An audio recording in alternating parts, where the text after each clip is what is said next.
July 9th, 2024, near Houma, Louisiana. The ground didn't look like it could hold anything. It wasn't solid earth, not really. More like a thick, dark surface that shifted under pressure. A mix of water, decomposed vegetation, and fine black mud that absorbed weight slowly, then refused to give it back. Ethan Carter stopped a few meters away. At first, all he could see was shape, low, rounded, out of place. Then the color pushed through the mud, yellow. A Chevrolet Camaro. Only the rear half was visible. The back of the car sat slightly raised, tilted at an angle that didn't make sense until you saw the front, or what remained of it. The nose had disappeared into the bolotna massa entirely. No bumper, no grille, just a smooth transition from metal to black mud where the car had been swallowed. He stepped closer. Each step made a wet pulling sound. The ground resisted. His boots sank slightly, then held. The Camaro's rear quarter panel was coated in a thick, uneven layer of dried mud. It had cracked in places, revealing fragments of the original yellow beneath. Not bright anymore, but still there. Dull, faded, almost matte. The trunk lid was shut, misaligned. The panel gaps were uneven, tighter on one side, wider on the other. The metal had shifted over time, likely under the constant pressure of the front being pulled downward. He ran his hand across the surface. The mud flaked off in chunks. Underneath, the paint was rough, the clear coat long gone. Oxidation had eaten into the color, leaving a chalky texture that caught against his fingertips. The chrome trim along the rear edge was no longer reflective. It had darkened, patches of corrosion spreading along its length. Some sections still held a dull shine beneath the grime, others had pitted deeply. He moved lower. The rear bumper was intact but worn, surface rust traced along the edges where moisture had sat for years. The metal still felt solid, but not untouched. Small bubbles under the plating hinted at deeper corrosion underneath. The rear tires. What was left of them? The rubber had collapsed inward, the sidewalls cracked open like dry earth. The tread pattern was barely visible under layers of mud and algae residue. One tire had partially separated from the rim, hanging at an angle that suggested it had long since lost all internal structure. The wheel itself showed oxidation, not catastrophic, but enough to dull the finish completely. He stepped to the driver's side. The door line was visible, but the lower half was sealed by dried mud that had hardened around the base. He reached for the handle, pulled. Nothing. He adjusted his grip, applied more force. A faint metallic click echoed inside. The latch responded, but the door didn't move. The seal had fused. He planted one foot against a root nearby and pulled harder. A dull tearing sound came from the lower edge, not metal, but mud breaking its hold. The door shifted a fraction, then stopped. He released it, looked down. The bottom edge was still buried. He crouched, pressed his fingers into the mud. It was dense, sticky beneath the surface, not something that would break cleanly. He stood again and circled to the rear, the trunk. He pressed gently, no movement, either locked or warped under pressure. He didn't force it, not yet. Instead, he moved toward the point where the car disappeared into the swamp. The transition was abrupt, metal to mud. The angle of the body suggested the front had sunk gradually, not dropped suddenly.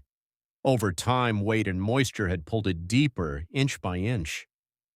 He crouched near the front edge, reached down. His hand disappeared wrist-deep into the mud before touching anything solid, cold. He felt along the surface. The hood was there, submerged. He pressed. It didn't move. The suction alone would hold it. He pulled his hand out slowly. The mud resisted, stretching before releasing with a wet, hollow sound. Thick black residue coated his fingers. He wiped it against his pants and stood. The car wasn't just stuck, it was embedded. He stepped back and looked at it again. The rear elevated, the front consumed, a slow sinking, frozen in time.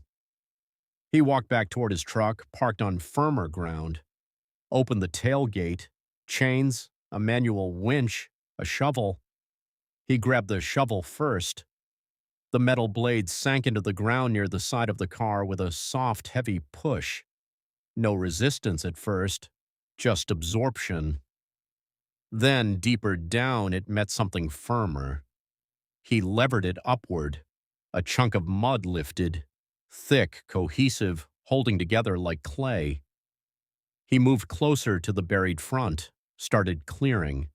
Each movement was slow. The mud didn't fall away easily. It clung, stretched, then broke off in heavy pieces. Minutes passed, then longer. Sweat mixed with humidity, air heavy and still. Gradually, the outline of the front fender began to emerge, then part of the hood. The surface was worse than expected. The paint had not just faded, it had degraded. Sections had bubbled and peeled away entirely, exposing metal that had darkened under constant moisture. Rust had taken hold. Not everywhere, but enough. He scraped away more. The grill area was packed with compacted mud, hardened at the outer layer, softer beneath. Water would be needed, force, but first, extraction. He drove the shovel deeper around the front, creating space, breaking the seal. The suction was the real enemy here. Not weight, not friction, suction. He moved to the rear again, wrapped a chain around the frame section beneath the bumper, choosing a point that still felt solid under pressure, tested it. No give. Good. He ran the line out to the winch, anchored it to a tree further back, thick, stable. The cable tightened with a low metallic hum as he took up slack. He stopped, checked alignment. The car couldn't twist, not here, not like this. He adjusted the angle slightly, centered the pull as much as possible. Then he took position at the winch, one hand on the handle. He looked at the Camaro one more time, at the way the front disappeared into the swamp, at how long it had been there, still, silent. Then he began, low turn, the cable tightened, another turn. The rear of the car responded first, a slight shift, almost imperceptible. Then, a deep wet sound from the front, not metal, mud, the suction reacting. He kept turning, steady, controlled. The tension built, the chain creaked, the cable stretched under load. Then, a sudden heavy pullback. The car moved, just a fraction, but enough to disturb the balance. The rear dropped slightly, the front resisted, the mud held, then a loud, hollow release, like something breaking free beneath the surface. The car lurched backward and stopped. Half-freed, but not released. The front was still locked deep below. The suction hadn't fully broken. Ethan froze for a second, listening. The swamp returned to silence. The cable held tight. The Camaro sat there, shifted, but still trapped. He tightened his grip on the winch and turned again. The cable was already under load. Ethan didn't rush the next movement. He tightened his grip on the winch handle and gave it another slow turn. The mechanism clicked, metal teeth engaging under pressure, each notch holding more tension in the line. The Chevrolet Camaro answered immediately. A deep, wet resistance came from the front end. Not a sharp sound, but a dense, dragging pull. The kind of resistance that didn't want to let go. He turned again. The chain creaked. The rear of the car shifted backward by a few centimeters, the collapsed tires deforming further under the load. The rubber didn't roll. It folded, scraping across the surface with a dull, gritty sound. Then, a low, hollow rupture from beneath the mud. The front moved. Not freely, but it moved. The suction was breaking. Thick black mud began to rise along the hood line as the car pulled against it. It stretched, clung, then separated in heavy, slow folds. Ethan stopped, watched. The ground around the front disturbed, small ripples spreading outward where the vacuum underneath was failing. He continued, turn, click, turn, click. The front of the Camaro lifted slightly, not upward, but out. The angle of the body changed by degrees. The nose, buried for years, began to emerge. First, the edge of the hood, then the contour of the front fender. Everything was coated, not just dirty, sealed. Layers of black wet mud clung to every surface, hiding the original shape completely. Only the lines of the car gave it away. He kept the tension steady. The car responded in pulses, each movement followed by a moment of resistance, then release. Then, a heavy, violent brake. The suction let go in one deep section. The front lunged backwards several inches. The entire body jolted. The cable snapped tight, absorbing the shock. Ethan locked the winch immediately. Silence returned. But now, the Camaro was free, not clean, not stable, but no longer held by the swamp. The front end rested above the surface, dripping thick black mud. It hung heavy, suspension compressed unevenly, but visible for the first time. He stepped forward slowly. The hood was completely coated, no paint visible at all. Mud ran in slow, viscous lines down toward the grill. The grill itself, barely recognizable, packed solid, every opening filled. He reached out and pressed the surface. The mud shifted under his hand, sliding away in a thick layer. Underneath, yellow, faint, uneven, but still there. He exhaled slowly, then moved to the side. The front wheel was worse than expected. The tire had completely separated from the rim, shredded, soft, unusable. The rim itself was caked in hardened residue, corrosion beginning along the inner edge. Suspension components were coated but visible, bent slightly. Not catastrophic, but damaged. He stepped back, looked at the entire car again, now fully out. The shape had returned. The proportions made sense again. It was no longer just an object stuck in mud. It was a car, damaged, worn, but intact. Later, same location. The Camaro sat on firmer ground, supported with basic stabilization, temporary positioning only, enough to work on it. Ethan set up the water tank, connected the pressure line. The pump started with a low hum. He aimed at the front first, pulled the trigger, water hit the hood with force. The mud reacted instantly, cracking, breaking, sliding off in thick sheets. Dark layers peeled away, revealing the surface beneath in stages. Yellow paint emerged slowly, not bright, not clean, but present. The original color had survived, under years of pressure, under moisture, under decay. He worked across the surface. The hood cleared unevenly, patches of exposed paint surrounded by streaks of remaining mud. The texture underneath was rough, clear coat gone, oxidation deep, but still solid. He moved to the grill. Focus stream. Mud blasted out of the openings, revealing bent metal behind. The structure held, though warped in places. Water flowed downward, carrying years of buildup with it. The bumper, pitted, surface rust along edges, but not destroyed. He continued, side panels, rear quarters. Each pass of water changed the car, from black to yellow, from buried to visible. The glass cleared next. The windshield responded in streaks. The outer grime washed away, revealing a surface covered in fine scratches and micro-pitting, still intact, no major cracks. He moved to the interior, opened the door. The seal broke easier now. Inside, water had done its work.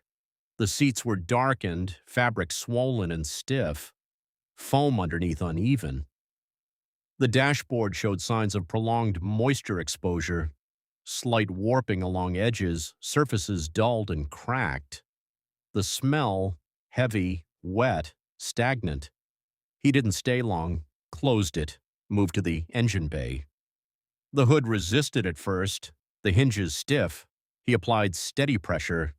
It opened with a dry, uneven motion.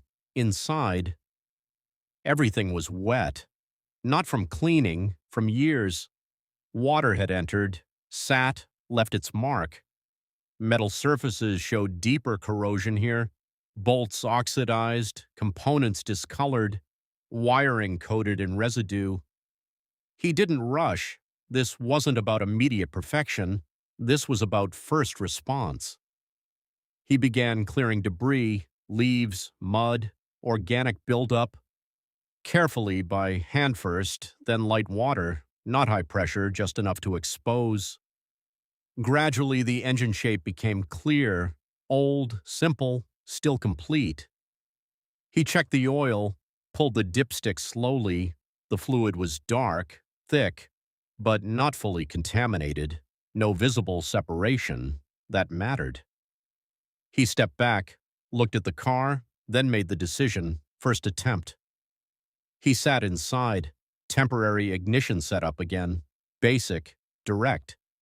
He pressed the clutch, it moved. Heavy, returned slowly.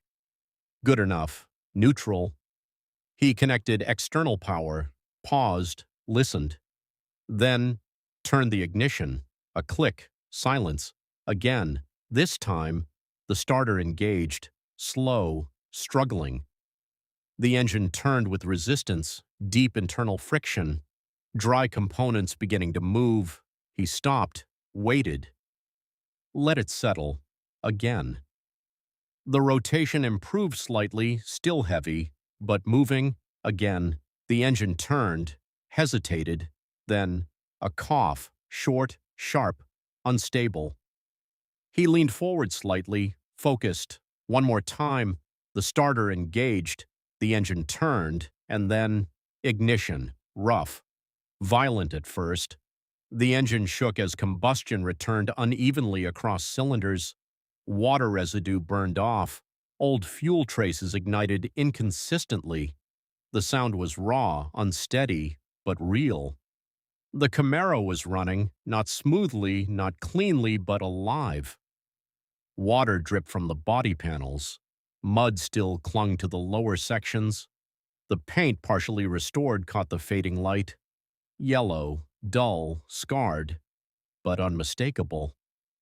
Ethan kept his foot off the throttle. Let the engine find its own rhythm. Gradually, the idle steadied, still rough, but sustained, continuous. He sat there quietly, hands resting on the wheel, listening. The swamp behind him, the car in front of him, no longer buried, no longer silent. The process had begun.